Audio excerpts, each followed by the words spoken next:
अच्छा, तो पीएचपी हम स्टार्ट करने लगे आज से, ठीक है। एफटेक के लास्ट प्रोग्राम के अंदर जो एसीसीपी डबल ई था, उसके अंदर पीएचपी फोर्थ सेमेस्टर में पढ़ाई जाती थी, ठीक है। जहाँ पे पीएचपी, एंड्रॉयड और माइस्क्यूएल एक साथ होते थे, ठीक है। और लेकिन अब क्या है, अब पीएचपी आपको थर्ड सेमेस्टर में मिल रही है, थर्ड सेमेस्टर में पीएचपी मिल रही है, और थर्ड सेमेस्टर के अंदर पीएचपी के साथ, यानी इन्होंने किया ही है कि अब पूरे पूरे फ्रेमवर्क एक साथ कर दिए। यानी फर्स्ट सेमेस्टर में आपको पूरा डिजाइनिंग मिलेगी, सेकंड सेमेस्टर में आपको पूरा डॉट नेट का फ्रेमवर्क मिलेगा, और थर्ड सेमेस्टर के अंदर आपको पूरा का पूरा पीएचपी का फ्रेमवर्क मिलेगा, ठीक है। अच्छा, अब अगर स्क्रीन शो हो रही है तो जरा देखो यहाँ पे हम जो अभी कवर कर रहे हैं,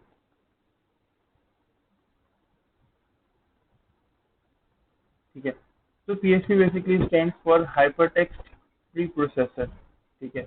अच्छा, अगर पीएचपी को इंटरनेट पे सर्च करो ना, तो पीएचपी पर्सनल होम पेज के नाम से भी मिलेगी तुम्हें, ठीक है। हालांकि ये बहुत अजीब सी समझ लो कि बहुत अजीब सी एब्रिविएशन है, लेकिन अगर तुम इंटरनेट पे सर्च करो ना, मैं अभी तुम लोगों के सामने सर्च करता हूँ। PHP,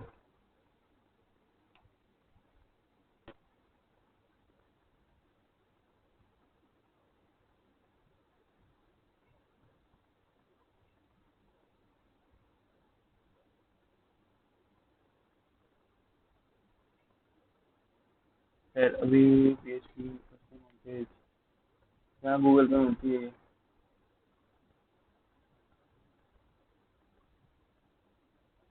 nice update.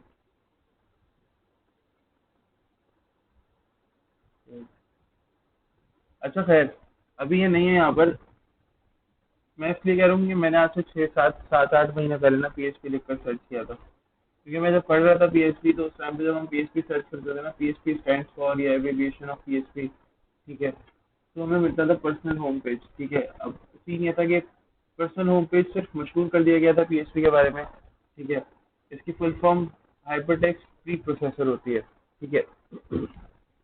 यानी जब पीएचपी स्टार्ट की गई थी, पीएचपी को जब नया नया डेवलप किया था डेवलपर्स ने, तो पीएचपी की फुल फॉर्म यही थी, hyper text pre processor. But ये हुआ आगे चल करके कुछ कहते हैं ना कि जो पीएचपी को लोग नहीं पसंद करते, इस तरह के लोगों ने पीएचपी के जो फुल फॉर्म है वो ये मशहूर कर दी हाइपर टेक्स्ट प्री प्रोसेसर के नाम से, या सॉरी पर्सनल होम पेज के नाम से। इवन जब हमने पढ़ा था तो बुक में लिखा हुआ था हाइपर टेक्स्ट प्री प्रोसेसर, एफटेक की बुक में लिखा हुआ था हाइपर टेक्स्ट प्री प्रोसेसर, और इंटरनेट पे सर्च करने में मिल रहा था पर्सनल होम पेज। तो हम समझते थे कि एफटेक की बुक में गलत लिखा हुआ है और इंटरनेट पे सही है। क्यों? शुरू शुरू में एक दो क्लासेस के अंदर हम ये समझते थे कि टीचर जो हमें कह रहे हैं कि बेटा इसका मतलब है हाइपरटेक्स्ट फीचर है, ये गलत है, और इंटरनेट पे जो लिखा हुआ है पर्सनल होम पेज ये सही है। लेकिन जब हमें थोड़ा सा समझ में आया, पीएचपी जब थोड़ी सी समझ में आई, ठीक है, और फिर हमें जब थोड़ी सी बात समझ में आई कि जो हमें टीचर ने बताया कि बेटा ये इस तरह का मसला है, और कुछ ऐसे लोग जिनको पीएचपी लैंग्वेज अच्छी नहीं लगी। वालेकुम अस्सलाम, एलन तुम कहाँ हो इतने दिनों से?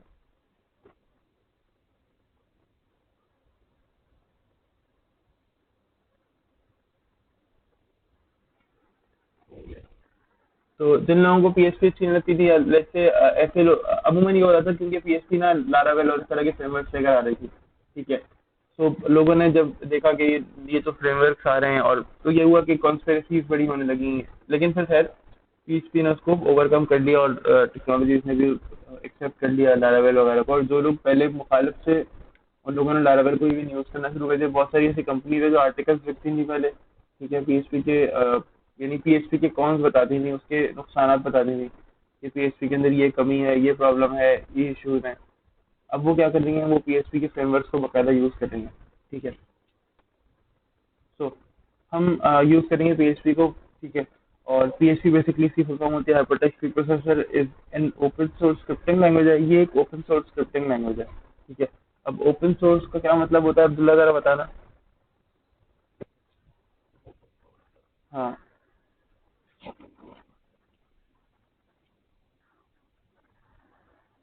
इरफान।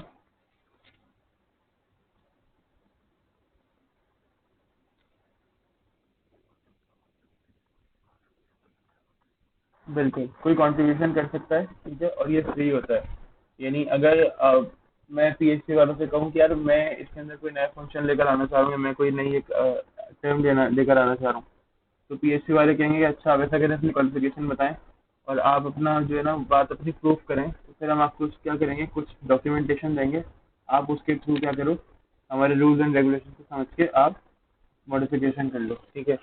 बस वही वाली बात कि वो मॉडिफिकेशन फिर मेरे नाम से ही जानी जाएंगी, ठीक है। जैसे मैथ्स में पढ़ते हो क्रैमर्स रूल, तो एक क्रैमर्स नाम का बंदा था बेसिकली, जिसके नाम से ये रूल चला है, ठीक है। अब ये हमारी जो बेसिकली अगर देखा जाए ना तो पोस्ट स्टडी तो होती है ओपन सोर्स के, उसके अंदर लोग कंट्रीब्यूशन करते हैं और उसी से आगे बढ़ती हैं। लेकिन ओपन सोर्स का यहाँ मतलब ये होता है कि इसकी कम्युनिटी बहुत ज़्यादा स्ट्रांग होती है। अगर आप पीएचपी की वेबसाइट पे जाओगे ना खुद, तो पीएचपी की वेबसाइट पे जाने के बाद आपको समझ लो कि सपोर्ट अच्छी मिलेगी उधर से, ठीक है। आपको कोई प्रॉब्लम है, आप इंटरनेट पे स्टैक ओवरफ्लो पे पीएचपी की वेबसाइट पे जाओ सपोर्ट के अंदर, ठीक है। एक तो हमारा डॉक्यूमेंटेशन से आप काफ़ी हद तक कुछ सीख सकते हो, ठीक है। और फिर ये कि आप यूजर्स के थ्रू या जो उसके डेवलपर्स हैं उनके थ्रू आपको काफ़ी हेल्प मिल सकती है। आप कोई क्वेश्चन पोस्ट करोगे, वो फौरन आंसर कर देंगे, जितना जल्दी हो सके आंसर आपको मिल जाएगा, ठीक है। ओपन सोर्स लैंग्वेज का एक ये फ़ायदा बहुत होता है। फिर PHP is use for developing dynamic web page, ठीक है। PHP dynamic web pages use को डेवलप करने के लिए यूज होती है। जाहिर है जब आप एक स्क्रिप्टिंग लैंग्वेज है, वो भी एक सर्वर साइड स्क्रिप्टिंग लैंग्वेज है, तो आप डेवलप डायनेमिक वेबसाइट को डेवलप कर सकते हो, ठीक है। आमतौर पे लोग ई कॉमर्स की वेबसाइट्स बना रहे होते हैं पीएचपी के थ्रू, ठीक है। अच्छा, PHP is embedded in the hypertext markup languages, ठीक है। HTML के अंदर भी एम्बेड की जाती है ये, सही है। हम इसको देखेंगे HTML के साथ भी एम्बेड करके, और even day to day usages के अंदर आप HTML और PHP को साथ लिख रहे होते हो, और इसमें कोई इशू नहीं आता, कोई एरर नहीं आता। PHP scripts are executed on the web server, ये बेसिकली एक वेब सर्वर पे एग्जीक्यूट होते हैं, ठीक है। अच्छा, हमने रैम्प यूज़ किया था फर्स्ट सेमेस्टर के अंदर जब हम वर्डप्रेस को ट्राई कर रहे थे, उस टाइम पे हमने रैम्प यूज़ किया था, और हमने देखा था कि PHP हमने कहा था कि विदाउट सर्वर के PHP एग्जीक्यूट नहीं होती। तो यहाँ पे भी हमें एक वेब सर्वर करना पड़ता है जो कि हमारा लोकल होता है, हम रैम्प ही इंस्टॉल करेंगे। अभी इवन मेरे कंप्यूटर में रैम्प नहीं है, मैं रैम्प करूँगा आज, क्योंकि मैंने बिल्कुल फ्रेश विंडो की है इसके अंदर, तो जैम पास करूंगा इंशाल्लाह। फिर उसके बाद मैं क्या आज क्या करूंगा, संडे को करूंगा या आज करूंगा, देखें क्या होता है, ठीक है। मंडे या ट्यूसडे को जब हमारी क्लास होगी तो फिर उसके अंदर हम उसको आगे लेके चलेंगे, ठीक है। अच्छा, 1994 में ना PHP क्रिएट की गई थी बेसिकली, ठीक है। और ये बंदा था ना, ये रेस्मस रेस्मस लेडोर, ठीक है। ये नाम तो, इसका नाम बहुत अजीब सा है, मुझसे कभी भी नहीं ले रहा था। तुम लोग अब जब देख लो, स्पेलिंग वगैरह देख लो, ठीक है। लेटर फिर क्या हुआ कि इसको इसको इनकॉर्पोरेट किया गया, ठीक है। इसके नाम से, इसको FI के नाम से इनकॉर्पोरेट किया गया, ठीक है। टू यानी FI के साथ इसको इनकॉर्पोरेट किया गया, ठीक है। इसको PHP FI बनाने के लिए बेसिकली इन लोगों के साथ, ये कंपनी थी एक बेसिकली फॉर्म इंटरप्रेटर, ठीक है। और इनके साथ इसको ये समझ लो कि कहते हैं ना, एक इन्होंने MOU साइन किया, या ये एक ताल्लुक इनके दरमियान बना है, दो कंपनी के दरमियान। बेसिकली ये जो डेवलपर था और एक ये कंपनी, ताकि इस वेबसाइट को, ये जो लैंग्वेज है इसको अच्छा एक अच्छा सिंटैक्स या एक अच्छी फॉर्म दी जाए, ठीक है। फिर वही कम्युनिकेशन, डेटाबेस कम्युनिकेशन के साथ और डेवलपमेंट डायनामिक एप्लीकेशन के साथ में, क्योंकि ज़ाहिर है एक अच्छा सिंटेक्स मिलता, एक अच्छी फॉर्म मिलती डेटा को, एक अच्छी फॉर्म मिलती इसके कोड को, तो फिर ये डेटाबेस के साथ कनेक्टिविटी और डायनामिक वेब पेजेस की जो डेवलपमेंट है उसमें काफ़ी ज़्यादा आसानी हो जाती। फिर 1997 में हुआ ये कि PHP FI 2.0 वर्जन रिलीज हुआ, ठीक है। अच्छा, lack of features led to the development of PHP 3.0।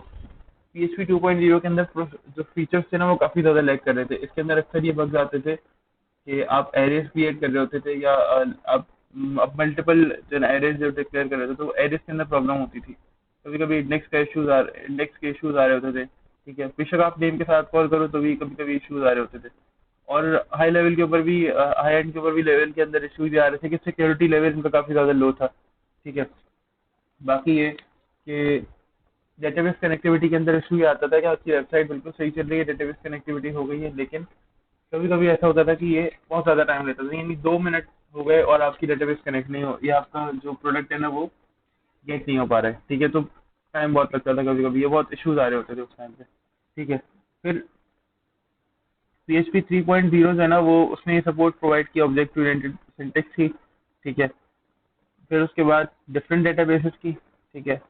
Protocols की और एप्लीकेशन प्रोग्रामिंग इंटरफेस की जो एपीआई होते हैं, ठीक है, इन सब की सपोर्ट उसने प्रोवाइड की, ताकि फिर आप क्या कर सको, आपको ये जितनी भी चीज़ें हैं वो जो पहले लैग कर रही होती, जैसे डेटाबेस की मैंने बात की थी, ठीक है, वो जब प्रॉब्लम कर रही होती थी तो उसकी प्रॉब्लम्स को रिजॉल्व करने के लिए फिर उन्होंने 3.0 के अंदर ये सारी चीज़ें प्रोवाइड की। पीएचपी की हिस्ट्री है जी, ये 2000 अगर देखा जाए तो फिर 4.0 वर्जन आया, देन फिर 2004 के अंदर 5.0 आया, फिर 2011 के अंदर ही ये पीएचपी का जो करंट वर्जन था 5.3.6, ठीक है, 13 में वो 11 में रिलीज हुआ, और फिर देन उसी से वर्जन ना, बस ये अगर 5.3.6 है तो 5.3.4 हो जाना चाहिए, इस तरह से भी फिलहाल ये आगे बढ़ रहे हैं वर्जन, ठीक है। वो मेजर रिलीज अभी एस एच पीएचपी के अंदर बहुत ज़्यादा नहीं है ये, ठीक है। अच्छा, इधर सर्वर साइड स्क्रिप्टिंग लैंग्वेज, बिल्कुल एक सर्वर साइड स्क्रिप्टिंग लैंग्वेज है, कुछ एडवांटेजेस देख लो, इजी टू लर्न है, इजी टू यूज है और इजी टू इम्प्लीमेंट है, ये वाकई ये बात तो सही है, ठीक है। फ्रीली अवेलेबल है, बिल्कुल सही बात है, कस्टमाइजेबल है, बिल्कुल सही बात है, आप कस्टमाइज कर सकते हो अपनी वेबसाइट को, ये समझ लो कि इसके सिंटेक्स को काफ़ी हद तक, असल में इसका सिंटेक्स है बहुत सिंपल और बहुत ज़्यादा फ्लेक्सिबल है, ठीक है, तो कस्टमाइजेशन जो है ना बहुत ज़्यादा आसान हो जाती है यहाँ पर आपने कोड की। फिर executed on web server on any platform, यानी आप अगर विंडोज पे यूज़ कर रहे हो, मैक पे यूज़ कर रहे हो, एंड्रॉइड पे यूज़ कर रहे हो, तो आप सिर्फ ये मांगता है, ये एक वेब सर्वर मांगता है बस, और कुछ नहीं, ठीक है। हाँ,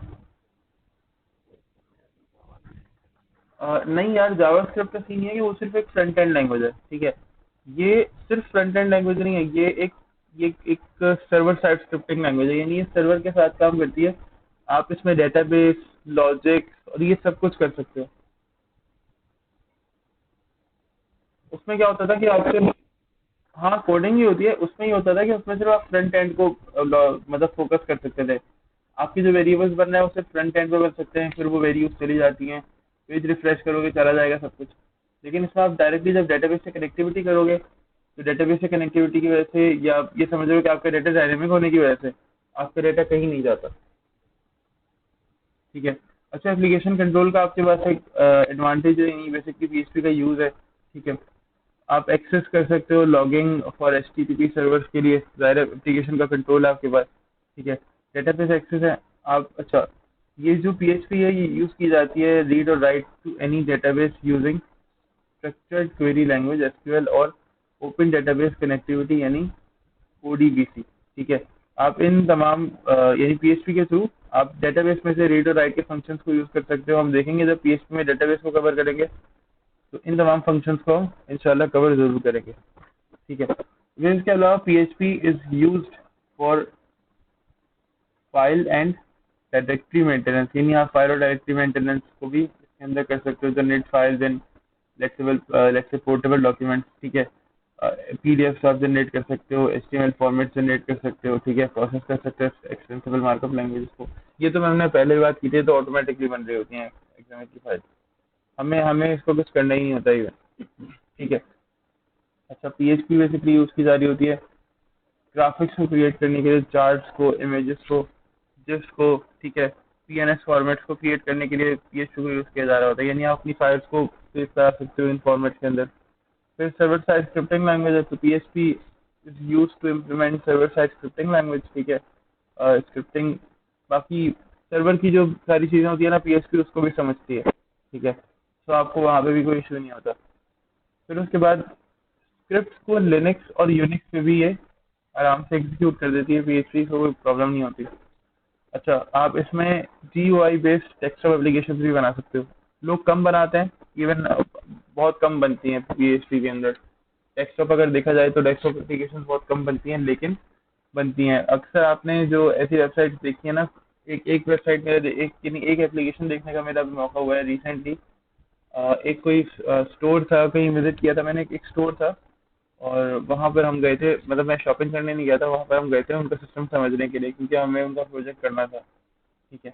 तो उनकी जो करंट एप्लीकेशन थी ना, हमने उसको डॉट नेट पे हाँ, किया है, लेकिन उनकी जो करंट एप्लीकेशन थी वो थी पीएचपी के ऊपर डेस्कटॉप एप्लीकेशन थी, लेकिन हाँ वो कुछ प्रॉब्लम फेस कर रहे थे, फिर उनको सपोर्ट भी नहीं मिल रही थी मेंटेनेंस के लिए, तो इसलिए उन्होंने ये किया कि उन्होंने हमें कहा कि भाई आप डॉट नेट के, और उन्हें शिफ्ट भी करना था डॉट नेट के ऊपर, क्योंकि उन्होंने एप्लीकेशन भी क्रिएट करवानी थी उसकी, और ये कि काफ़ी सारा ज़्यादा काम करवाना था उसका, तो पीएचपी के थ्रू एंड्रॉयड एप्लीकेशन वगैरह इस तरह ऐसे नहीं होती, उसके लिए फिर आपको जावा और या फिर सी शार्प की तरफ ही जाना होता है।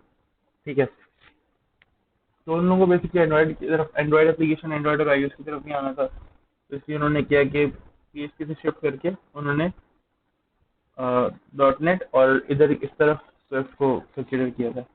ठीक है, तो उनका काम समझने गए थे तो वहाँ देखा था कि वो डेस्कटॉप एप्लीकेशन यूज़ कर रहे थे। अच्छा, टेक्स्ट एडिटर्स कोई भी यूज़ कर सकते हैं, नोट पैड, ड्रीमवीवर, वट जो भी आप चाहो, कोई मसला नहीं है।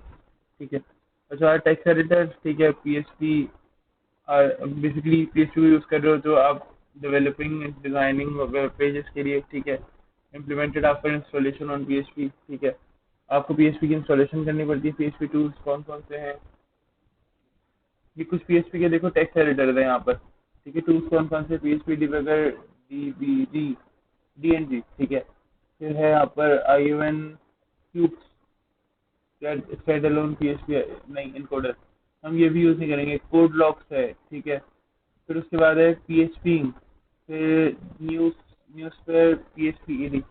हम इसमें से कुछ भी यूज़ नहीं करेंगे, हम नोटपैड या ड्रीमवीवर में से कुछ एक यूज़ करेंगे जो बिल्कुल सिंपल होता है और उसके अंदर कोई इतनी सारी चीज़ें नहीं होती। ठीक है, ये इनमें से कुछ भी यूज़ नहीं करेंगे हम।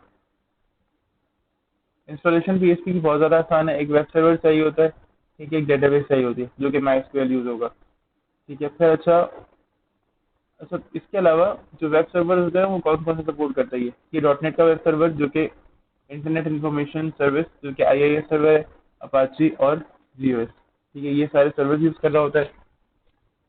ये DB2, MS SQL मतलब Microsoft SQL, my SQL, Oracle और पोस्ट एसक्यूएल को यूज़ कर रहा होता है। यानी ये सारी चीज़ें सपोर्ट करता है, आप इनमें से कोई भी चीज़ यूज़ कर सकते हो। हम माई एसक्यूएल यूज़ करेंगे, अपाचे यूज़ करेंगे एज अ वेब सर्वर, और MySQL as a database use करेंगे।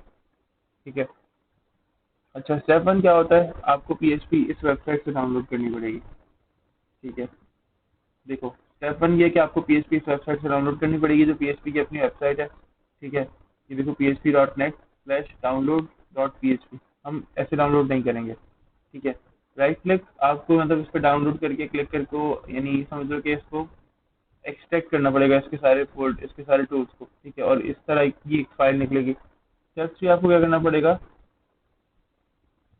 आपको इस पूरे को ना, यानी आपको बेसिकली जब आप क्लिक करोगे ना इस फाइल को, राइट क्लिक करके आपको ओपन टर्मिनल पे क्लिक करना पड़ेगा। टर्मिनल जब ओपन होगा ना तो वहाँ पे आप ये कमांड लिखोगे। ठीक है, अब हम इतना मुश्किल काम नहीं करेंगे, हम बहुत बेसिक रखेंगे और बहुत आसानी से करेंगे। ये सब कुछ इतना मुश्किल होता नहीं है, ये सब कुछ इन्होंने बताया हुआ तो है कि सब कुछ ऐसे कर भी सकते हो, लेकिन हम सब कुछ इस सब कुछ को बहुत ज़्यादा ईजी करके काम करेंगे। ठीक है, ये इनकी कमांड होती है कि आप कॉन्फ़िगर करोगे विद इसको पीएचपी के साथ। ठीक है, ये आउटपुट आपके पास सामने आएगा। देखो जो कमांड, आप जो कमांड पैनल ओपन करोगे, ठीक है, होगा क्या कि उसके बाद आपके पास ये आउटपुट सामने आएगा। जब ये आउटपुट सामने आएगा तो उसके आउटपुट आउटपुट के सामने आने के बाद आपको इस तरह से बिल्ड करना होगा अपना, या बेसिकली कंपाइल्ड जो फाइल है ना वो आपको चाहिए होगी। ठीक है, अच्छा आगे चलते हैं, ये सब कुछ हमें नहीं करना पड़ता। एक सिंपल अगर पीएचपी का स्क्रिप्ट देखो तो पीएचपी का स्क्रिप्ट इस तरह से होता है। देखो मैंने एग्जांपल बनाई है, मैं अभी दिखा देता हूँ। पीएचपी का स्क्रिप्ट इस तरह से होता है।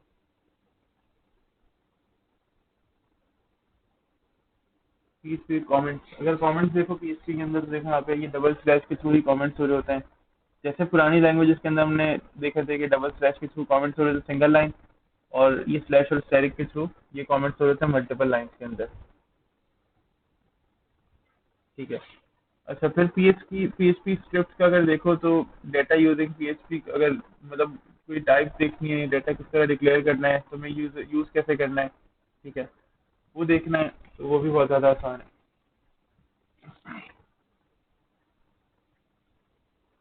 अच्छा अब जरा ये देखो, हम एचटीटीपी की बात कर रहे होते हैं, ये बेसिकली नेटवर्क ट्रांसमिशन प्रोटोकॉल है। ठीक है, कि आपकी वेबसाइट ट्रांसमिट कर रहा होता है इंटरनेट के ऊपर। अगर आपने वेबसाइट यूज़ करनी है तो आपको एचटीटीपी प्रोटोकॉल ही यूज़ करना पड़ता है। ठीक है, ये ट्रांसफर हाइपरटेक्स्ट की जो फाइल्स होती हैं वो ये ट्रांसफर कर रहा होता है, जो डिस्प्ले के लिए आप लेट्स से जो आपकी डिजाइनिंग की फाइल्स होती हैं।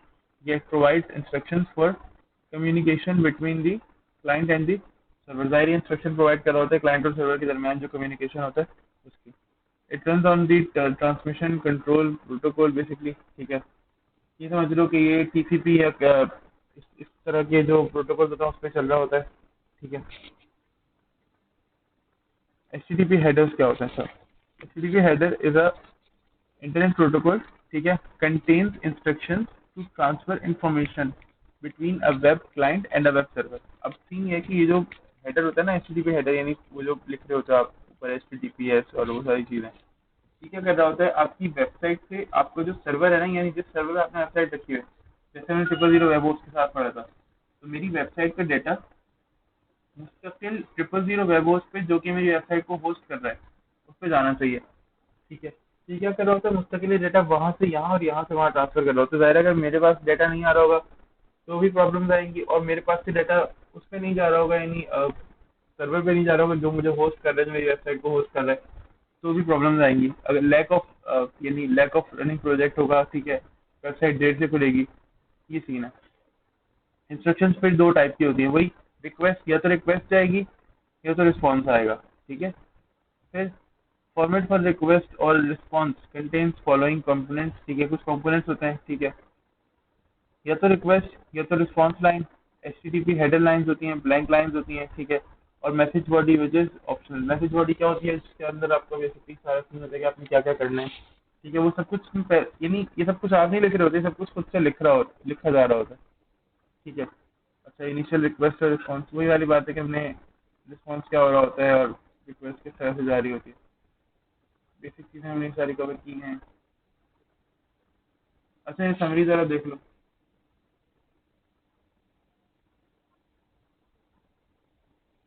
मैं एक फाइल शेयर करूंगा, ठीक है, वर्ड की फाइल होगी। मैं अभी ट्राई करता हूँ, अगर मेरे साथ भी रैम्प हुआ ना तो मैं फिर एक छोटा मोटा कोड करके दिखा दूंगा। ये समरीज रीड कर लो, फिर मुझे बताओ कि समरीज रीड करनी है फिर कॉल भी पे।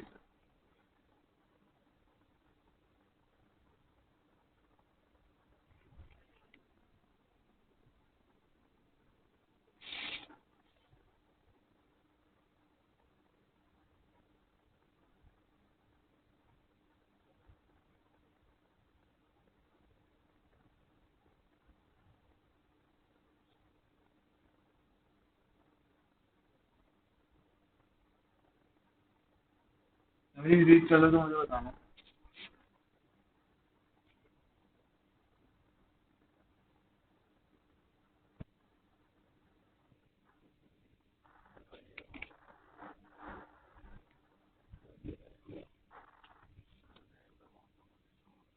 रैम्प का लेटेस्ट लेटेस्ट लेटेस्ट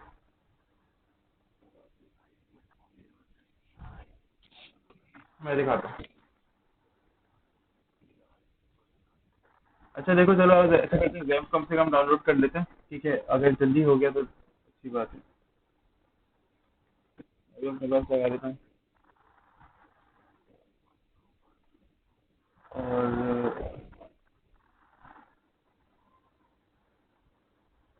डाउनलोड।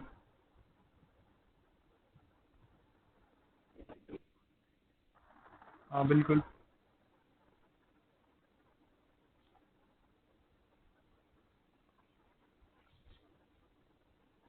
अच्छा देखो, सीन ये है भाई, अपना कौन था मेरे पास, हाँ, देखो सीन ये है कि 7.4.3 ना इस हिसाब से लेटेस्ट है, ठीक है। ठीक है ना, तो ये 7.4.9 तुम्हारे पास आ रहा है ये?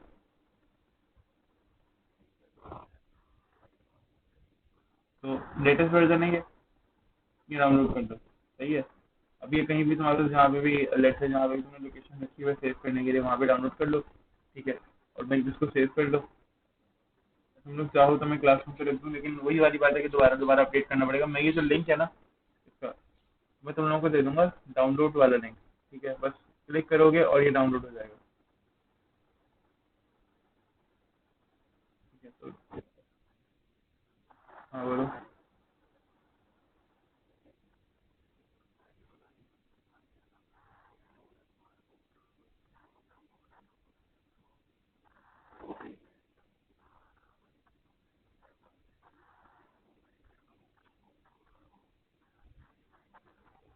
आई सीरीज के ऊपर चले जाओ। नहीं,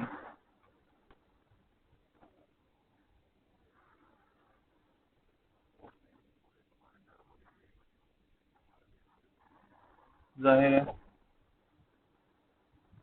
ठीक है भाई, ये देखो ये डिस्प्ले में आ रहा है ना, ये मैं क्लिक कर रहा हूँ इस पे।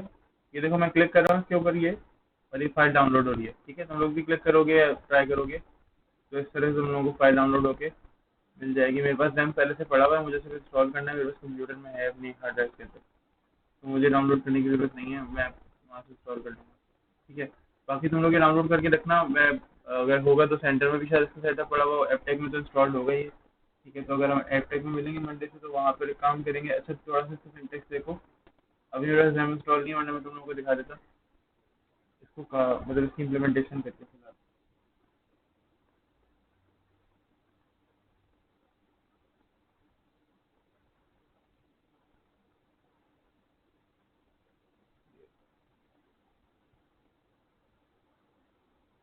अच्छा, ये होता है कि अगर ड्रीमवीवर के अंदर यूज़ करो ना और कुछ आसानी चाहते हो तो एक मतलब अपना लोग हम क्या करते हैं, सर्वर क्रिएट कर लेते हैं।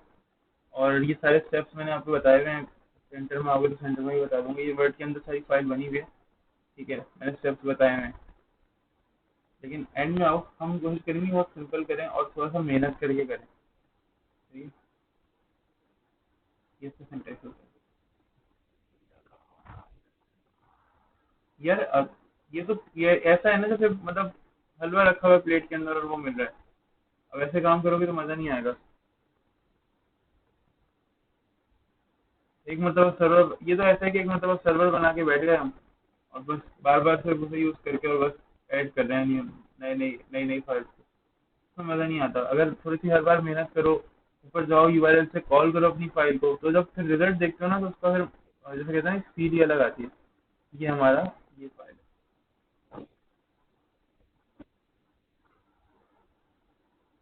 एक मिनट जरा मुझे दो ये अगर आ रहा है सिंटेक्स, ये पीएचपी का सिंटेक्स है बेसिकली। देखो, हाँ ये पीएचपी का सिंटेक्स है। यहाँ पे आपको प्रिंट है, प्रिंट कुछ भी नहीं लिखना, कंसोल डॉट राइट कुछ नहीं, एको लिखना है। ये टैग बस आपने ओपन करना है पीएचपी का ही है। ठीक है, एको लिखोगे और उसके अंदर आप ये हेलो वर्ल्ड लिखा मैंने, ये प्रिंट हो जाएगा। ठीक है, एको में लिख एको में लिखना है। वेरिएबल कैसे डिक्लेयर करोगे? डॉलर के साइन के साथ। वेरिएबल का नाम था सी, तो कैसे डिक्लेयर किया? डॉलर सी, और फिर वेरिएबल के अंदर वैल्यू दे दी। टाइप नहीं बतानी, कुछ भी नहीं करना, मतलब बहुत आसान है ये लैंग्वेज यार, बहुत आसान है। इसके लिए बहुत मजा आएगा।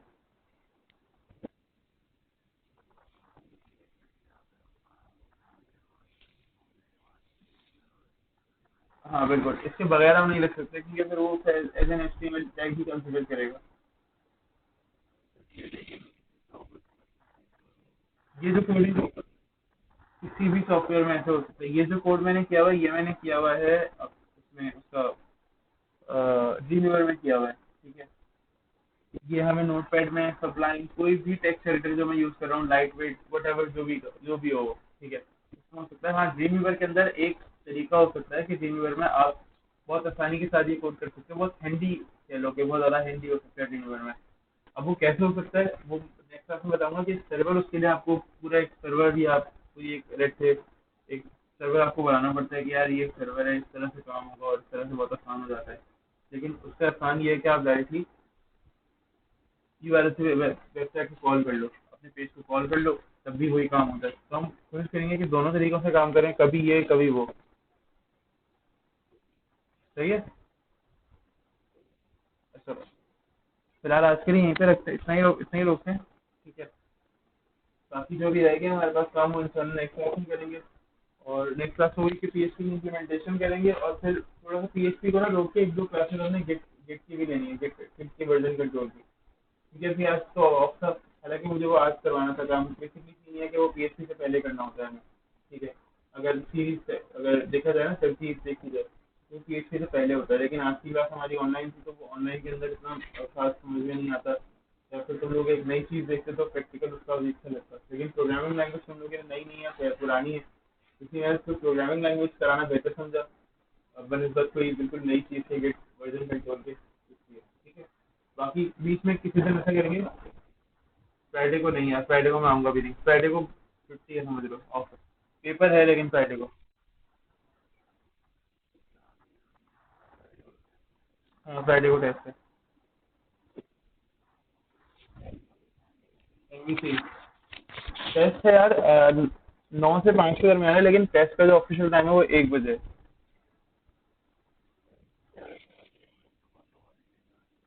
तुम सबमिट कर दो सुबह सुबह, अगर ईमेल आ जाए तो कर देना, मसला नहीं है।